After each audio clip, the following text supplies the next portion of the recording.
Stocks are up again, gold and bonds are down. We see the S&P 500, where we always start, on the weekly chart, so far forming a green up candle, the first one we've seen in a few weeks, green open box candle, that is, of any size. Derivative oscillator losing downward momentum, price percent oscillator heading up, price movement still below that weekly trend line. Now, as we continue to go through the charts and check out what's happening with that 2-day chart, remember we had the prior 2-day candle end on Monday the 7th, so this latest 2-day candle still has one more day left of drawing, so we will continue to keep an eye on things, and once this candle finishes drawing, we can make up our minds as to whether or not there is a crossover. So far, looks like there is going to be one. Of course, I'd be very hesitant to jump into a down trade. There's no reason to at this time.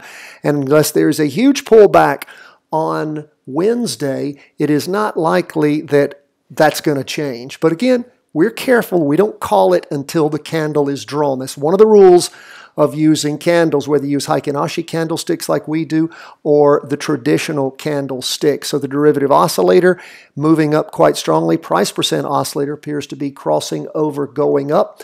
We go to the 4-hour chart, and of course it just has continued to steam up, but we do see up in the morning and then sort of leveling off in the afternoon. So again, keep your eye on things. Derivative oscillator gaining upward momentum, price percent oscillator heading up, but we just don't know where this is going to end for us. We will continue to watch things and see what we see and evaluate this as we see it happening. Okay, let's go back to the weekly chart, and we're going to switch over to NASDAQ 100 as represented by QQQ, up 0.93%, biggest gainer for the day, pushing right up on that weekly trend line. Green open box derivative oscillator losing downward momentum, price percent oscillator heading up.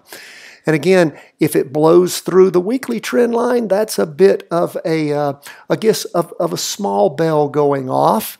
But again, derivative oscillator still negative, price percent oscillator is. But again, that 2-day chart, even stronger up. I mean, we've got the first day of the latest 2-day candle up strong, laying there on that weekly trend line, derivative oscillator up, price percent oscillator up.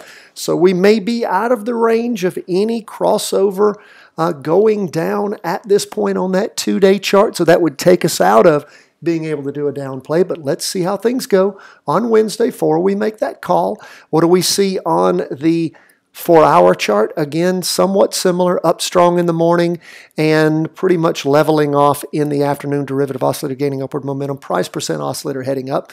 So we'll continue to watch, see what we see on that 4-hour chart. Again, the 4-hour chart also pushing right there at that weekly trend line. We go back to the weekly, and we will head out of stocks to 20-year bonds. Now remember, bonds typically perform inverse to what you see going on with stocks because they're usually a safe haven. Stocks are doing bad, bonds are doing good. Stocks are doing good, bonds are doing bad. So the bonds are pulling off some of that up movement. Derivative oscillators weakening some so far. 2 days into the 5-day weekly candle, we see the price percent oscillator also losing some of that steam that it had. We still have a green open box. Price movement is above the weekly trend line. We go from the weekly to the 2-day, and that's where you can really see things sliding sideways and down. This latest candle looks to be forming as a down candle. Still has a little bitty wick on top. We'll see how it continues to form above the weekly trend line. Price percent oscillator heading down. Derivative oscillator almost negative, not quite. We'll continue to watch that. And what's going on this 4-hour chart. It, of course, if you recall, crossed over going down back in the morning on Monday, which if you had been in an up move would have pulled you out of that if you hadn't already gotten out previously, and it is headed down. So we'll watch and see what we see. Again, waiting for the 2-day candle to finish forming to show us just what's going on and whether different moves are going to be changing. So that's where we are currently. Haven't had any huge change, of course, in the weekly trend yet. So again, all things being equal, the market tends to move in the direction of the largest chart. We always give that caveat. The trend is your friend. You usually don't hear this last part until the end. So you don't want to be there for the end in the wrong direction. Lastly, we go to gold, down 0.28% for the day. Derivative oscillator still heading up on that weekly chart. Price percent oscillator still heading up. We see that the weekly candle, again, is somewhat weakened so far. It is not pushing above where the wick was on that last weekly candle. So we'll just continue to watch things again, slacking off on gold some for the day. Also, price percent oscillators just barely starting to head down on that 2-day chart. So far it's a doji, means lots of indecision tending down, derivative oscillator losing momentum also. And lastly, what's going on that 4-hour chart? Again, negative and keeps sliding sideways. You would have pulled that gold move at the latest back in the afternoon, or gosh, at least in the morning sometime on Monday, or in the afternoon on Friday of last week.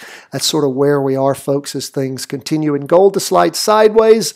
Not strong. Derivative oscillators negative. Price percent oscillators negative on that 4-hour chart. So lots of interesting things potentially happening as we go throughout the course of this week. We'll just wait and keep our eye on that 2-hour chart and see if it pulls us out of any possibility for a little while of any further down moves in the S&P 500 and the NASDAQ 100. See what's going to happen with 20-year bonds and gold. We just, again, let the trends guide us, my friends. That is the best, safest, and most profitable and efficient way for you to practice these trades. If you haven't purchased our book, please do so. You'll see how to purchase it in the show notes. You can also save $25 off your subscription to TC2000. That's the charting software that we use from the Warden Brothers. You'll see a link there in the show notes also, as well as how to sponsor us at Patreon and all the wonderful gifts we have for our Patreon sponsors. God bless, my friends. All the best from the whole team here at Charting Wealth World Headquarters.